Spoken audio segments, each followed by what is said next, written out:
Welcome to Stephen AI FM, America at War, Iran under attack. Let's dive right into this week's AI Weekly Digest.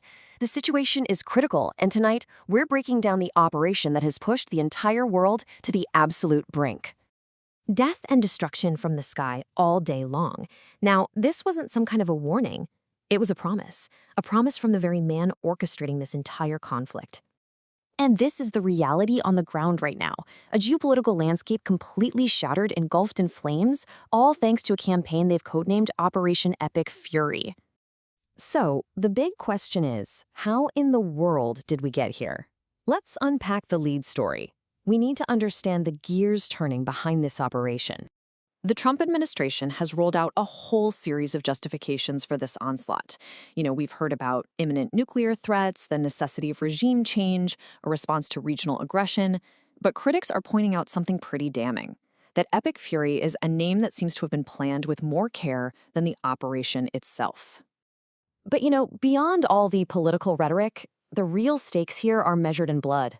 We're talking over 1,230 people killed in Iran, more than 200 in Lebanon, and 6 U.S. troops have been lost. The human cost is just staggering, and it's climbing by the hour.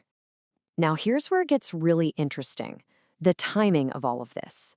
Whispers are getting louder, suggesting this whole thing might be a violent, terrifying distraction from the domestic release of the Epstein files. A war for security or a war for distraction?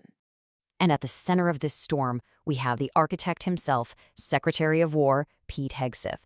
He's really emerged as the public face of this conflict, driving the strategy forward with incredible force. And his public statements, honestly, they've been chilling. He's publicly rejoiced in the carnage. He hailed a torpedo attack on an Iranian warship in international waters, an attack that left 90 sailors either dead or just abandoned to the sea. Observers are noting that his fervor seems more robotic than human.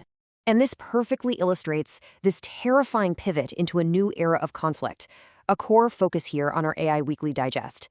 It's a kind of AI-driven warfare where the rhetoric, the strategy, the public face of it all begins to mimic the cold, detached logic of a machine.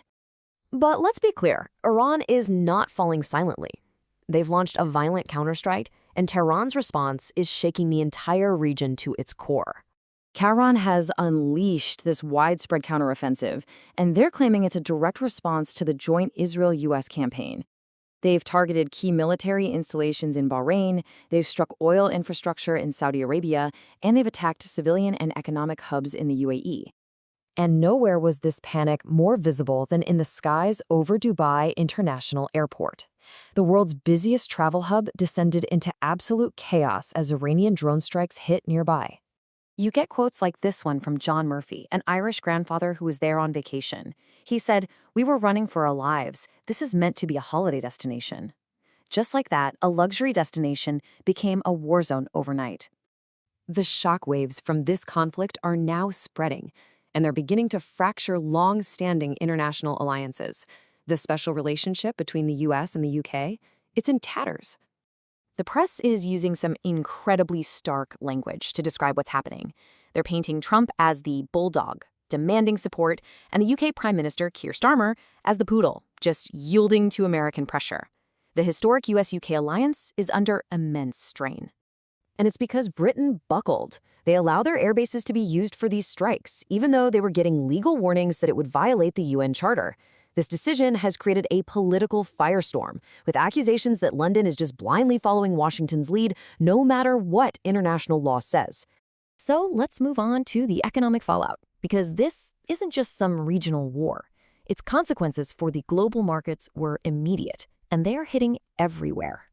I mean, just look at these numbers. Since Operation Fury began, oil prices have shot up 45%. Gas prices are up a staggering 60%.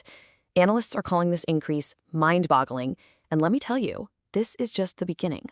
The ripple effects are already being felt. We're getting warnings about imminent food price increases. There's a real threat of the complete destruction of regional infrastructure. And global supply chains, they're in absolute jeopardy. This affects everything, right down to the food on your table. And for our final story, a flash update. With the world reeling, any path to peace, any hope for some kind of negotiation has hit a terminal wall. The Iranian president Masoud Pezeshkian has come out and flatly rejected President Trump's demand for an unconditional surrender. And while he did apologize for some of the collateral damage, his core message was defiant. When asked about the demand for surrender, he said it was a dream they should take to their grave. Tehran's official response signals a clear commitment to a long, protracted, and devastating conflict. There's no backing down here. And so this is the question that now hangs over worlds in transition. Is this the opening act of World War III? It's a terrifying thought, but in this new world, it demands our high-tech vigilance. And that's the latest from Stephen AI FM, America at War, Iran under attack.